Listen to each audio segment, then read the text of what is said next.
Doktori e purdhër, kurrë nuk duhet të hani banane në mëngjes. Nutricionistët thonë se ndërsa bananet mund të duken si opcion i përsosur për një mëngjes të shpejtë, në fakt nuk janë. Nëse hahet në stomakun bosh, bananet nuk janë alternativa më e mirë sepse ato përmbajnë deri në 25% sheqer dhe janë ushqim mesatarisht acid. Mënyra më e mirë për të filluar ditën është një mëngjes për të djegur yndyrën i cili gjithashtu do ju jap më shumë energji të mjaftueshme.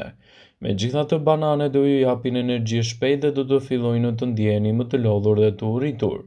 Ato janë më shumë se sa një shtesë në vaktin tuaj sepse nuk mjaftojnë. Mund të parandalojnë ndjenjën e lodhjes, urisë, por nëse keni ngrënë banane me stomakun bosh, përgatituni të merrni efektet negative. Ekspertët këshillojnë konsumin e bananeve pas mëngjesit, si një prej alternativave më të mira ushqyese për organizmin dhe dhënie të tij të mineraleve dhe ushqyesve të duhur.